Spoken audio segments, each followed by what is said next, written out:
All right, re-rolling this freedom feel like and subscribe. And what's today's topic? Well, I'm looking at what's happened recently in Australia as far as a bunch of Terrys going after a bunch of little tiny hats.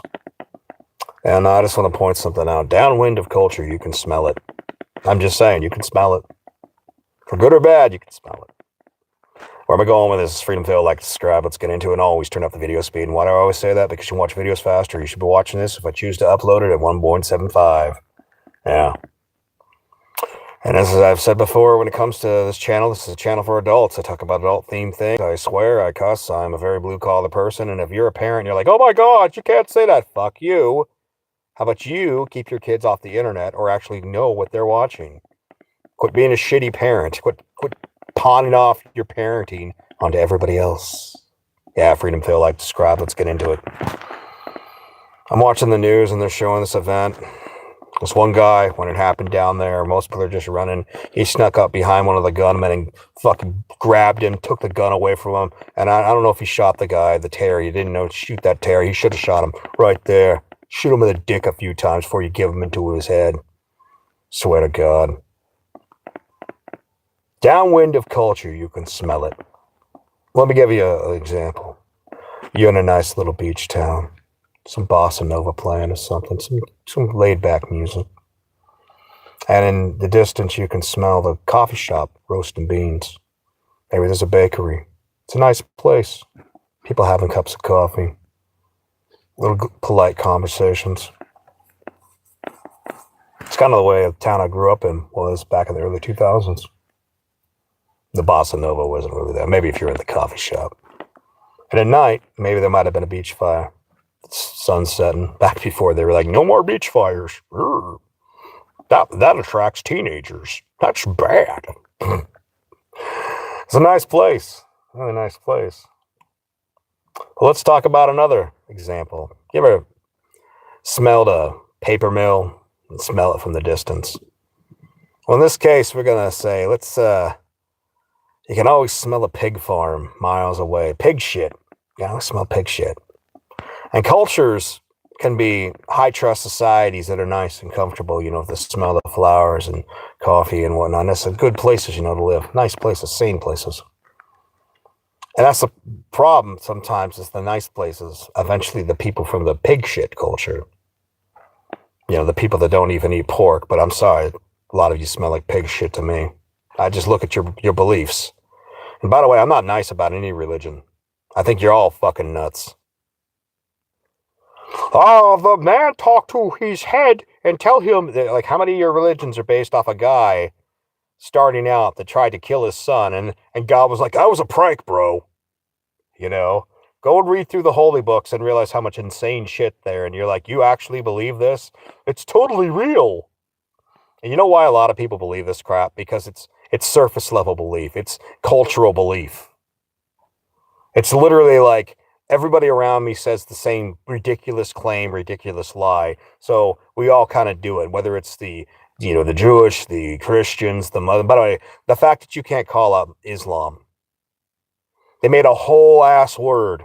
They don't say Christianophobia, Buddhistophobia. They don't say Hinduophobia or, They say you're anti-Semitic if you disagree with anything the Jewish people do. No offense to the Jewish people, but we don't have to agree with everything you do. It's not. A lot of people don't hate you. They don't care either which way. Apathy is a natural response to problems that ain't your shit to deal with. Right? Okay.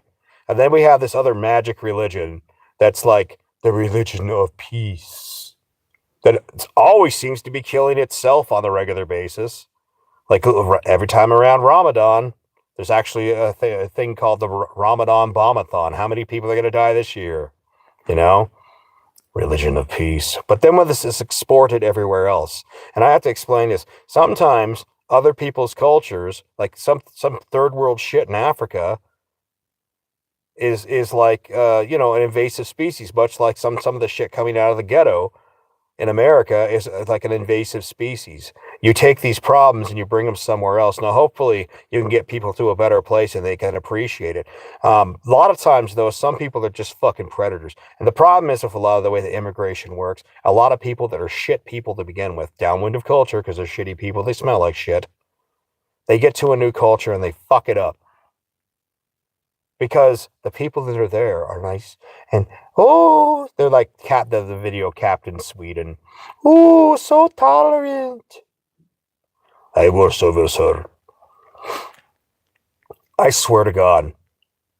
I swear to God, you're so tolerant to the point where some other culture comes in and they can fuck up your country, your religion, your life, your everything, your beliefs, and all because you just won't put your foot down. I want to explain why a lot of you pussies will never put your foot down. It's real simple. You live your lives in reverse, as I did that video explaining it in detail. You live your lives in reverse. You spend 13 years in America wasted, and whether you do in Europe, 13 years in America wasted time in lower education, K through 12, and then a lot of you go to college. You go to hopefully a trade school. You go to something, and you can put yourself into how much debt in that process. You should be doing all this stuff while you're still in high school, by the way. Oh, you should have all that figured out. You should be learning online if possible. But you do all this stuff, you put yourselves into horrible levels of debt. And how many of you go to college for basically an extension, 20 versions of your adolescence? Or basically, it's not really an education as much as a glorified drinking event. And hopefully you don't end up with kids or an STD. And then after that, we got a house. So you go and buy a house. So you got this much credit debt here, this much student loan debt here. And then you go hopefully you get after some experience. You spend 4 years in college and you got to get a year worth of experience being someone's monkey just so you can finally get a job that pays. Oh, you're such fucking chumps. And then you get a house. Oh, we're getting married. So you got anywhere from $300,000 to $500,000, $700,000 house. You got a lot of problems behind. You got a boulder. If you're a guy, you're Siphocles. You're an Al Bundy Siphocles. You know. And it wasn't like Al Bundy's era where a guy that was a shoe salesman could get a house. You know, wife, kids, house off of a crapper job. No, this is the modern era where you got to be something. You got all this crap. Do you think that person who has all that levels of debt is ever going to question whatever they're told to say?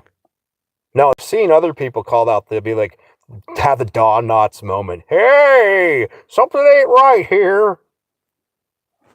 And then get fired for actually calling it out or just saying what's common sense. No, you're going to keep your head low. This is a war.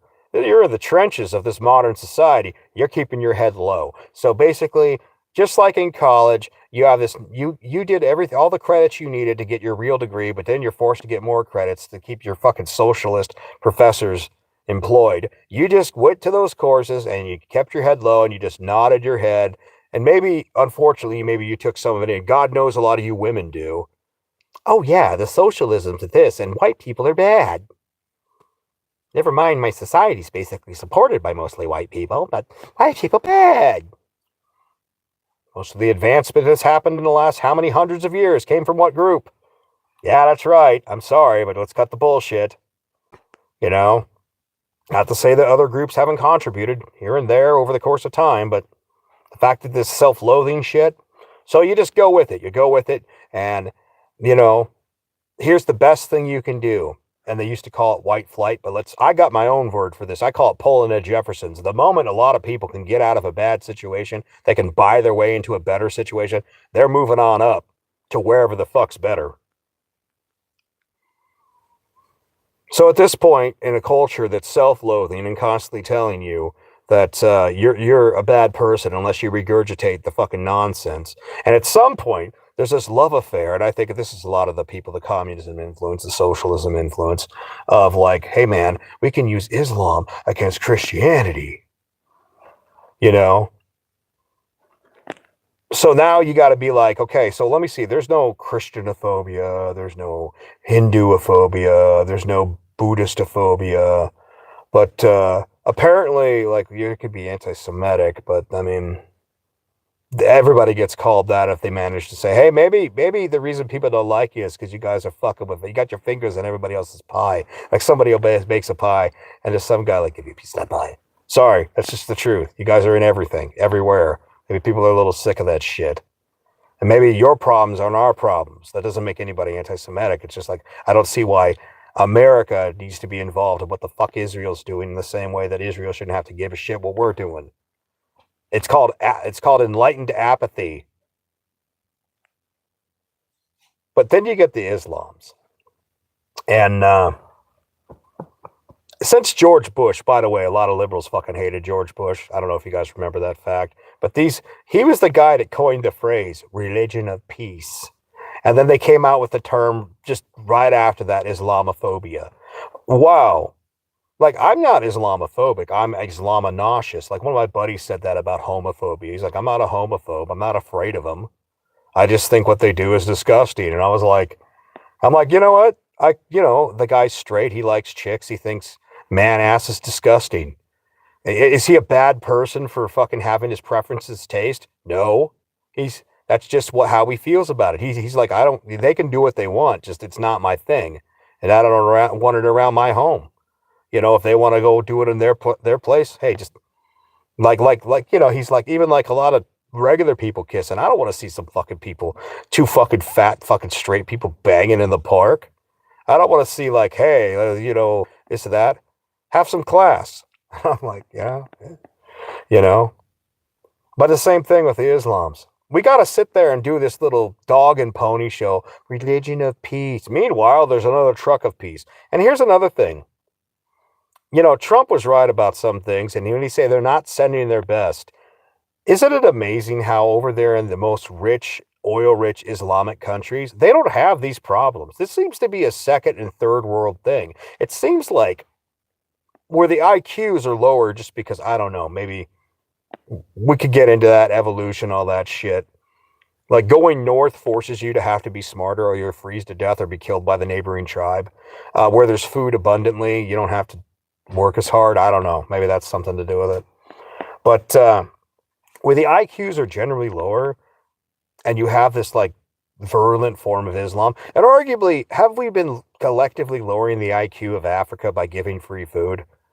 I know it sounds horrible, but like the smart people manage to figure it out and the dumb people die. Now it's like idiocracy, but we're seeing in real life, people that shouldn't have had children are having 8 to 12. So what if they die in a civil war that's lasted 30 years? Oh, and then there's the religious aspect. Let's say there's all these Christian people in Africa just doing their thing, and then they're being predicated on by a bunch of fucking Islams. And by the way, I'm not saying the Christians don't fight back, but isn't it amazing how they sweep that under the rug? Is that Christianophobia when you're genociding Christians? Hey, why don't you ask the Armenians about that shit? Oh, wait, you can't because most of them are dead. There's a genocide nobody talks about. You got genocides going on in some of those countries where it's literally like these other people are darker than us. Like that's going on right now, just like in Darfur back in the day to Darfur today. One group is trying to ethnically cleanse the other group. Wow, we really need to bring that into America. We really need to bring that into Europe. We really need that shit. They're culturally enriching your women and your children. And then you have to sit there and be quiet about it, all because you live your lives in reverse and you're afraid of what you have to lose. Now, here's the tragic thing that will inevitably end up happening, unless someone has some common sense and start, as much as you don't like Trump, he's actually cleaning the shit up in this country because he is not the inevitable, horrible ending that will happen from this. No, the horrible ending is real simple. Sooner or later, enough pissed off people one day just say, fuck it. Like the day that enough of their women, and that's really it, when their women finally say, I won't live like this. I won't tolerate this. When enough women have that moment, here's what happens. They go to their men and say, please clean this up. And then the men have this gleeful smile because you've unleashed the beast. Like there's this kind of saying about Americans and Europeans, white people. We're really not great people, nice people until we're not. And then we do, like, hey, world wars happen to where? Now, arguably, you could argue, was it, hey, Genghis Khan, was he a world war? Kinda, yeah. But in the modern age, World War I, World War II, those were European events where Americans got stuck dealing with it. So you just have to put it in perspective. When the people finally get sick and tired of all this bullshit culture, having to smell shit on a daily basis, and they're like, you know, when I was a kid, it was like this. We just want that back. And their women finally stop playing this pussified game of, we all agree with each other. I just agree with whatever the other women say around me. When they finally get past that, I could see some horrific things happening. And I don't want to see those things happen. And the way to make them not happen is for normal people just to start to say, hey, why are we tolerating the bullshit? You know? Like what we see going on in Minneapolis. You know what's going to happen? I've said it before, I'll say it again. Eventually, the people are going to go out there and they're going to be like, hey, why are we supporting a bunch of foreigners that are now sending money back, scamming how many millions of dollars from the state of Minnesota / America to fund fucking terrorism in Somalia or some other place? Why the fuck are we supporting this? And then people are going to start, by the way, for the other immigrants, they're going to look around and go, oh, great, you fucked up our gang. People that have like a little villa over in Mexico or something else, and they rent out their Section 8 house to some relative or friend at the discount, the same thing. They got a good scam going here, and they're like, these scams are going to start being pointed out and noticed. And what happens? People start cracking down. Like, think about this for a second. How many homeless people do you got in America? How many people? Like 700 to 800,000 people. You got just in the undocumented illegals, not legal immigrants, not normal legal immigrants, not H-1Bs. We're talking 11 million people. How many times would let's say 750,000 fit into 11 million? You could have ended the homelessness problem how many times over? When average people start making that equation and they start looking at where their money's being spent and they start getting pissed off, when things get a little tighter, when it just gets a little harder for those people up in the HOA in the middle class or wherever, the better section of town, when they start going, no, we're sick of this shit's going to change. But that's the problem right there. America's such a wonderful, prosperous country that the problems, as long as you keep your head low and stay away from the problems, like, people say, well, why wouldn't you buy a house in this area or this town? Look at the demographics. Then look at the crime. Look who's committing it. And then look what happens if they do something to me and I protect myself. They'll try to say, oh, he said the word. That's why we did something. Sane people wouldn't put themselves into that situation. They'd be like, fuck it. Let's walk away. But when it comes to the point where you can't walk away from the problem, that's when shit'll get real. And hey, just is what it is. What are you going to do?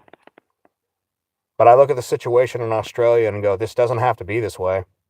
You could try to take away all the guns you want from all the people. But the retarded ass religions that come up with this shit.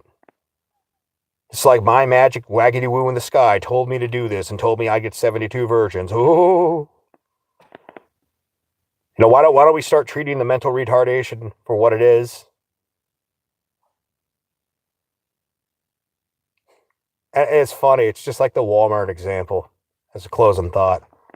You go to a Walmart in a bad neighborhood, they don't have automated checking because they know people are just going to rip it off.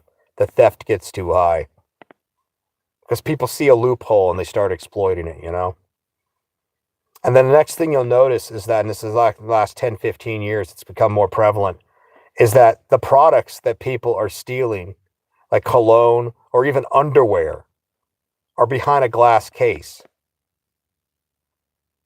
I thought it was funny. You go into some of these stores, everything's behind a glass case, with the exception of the bottled water.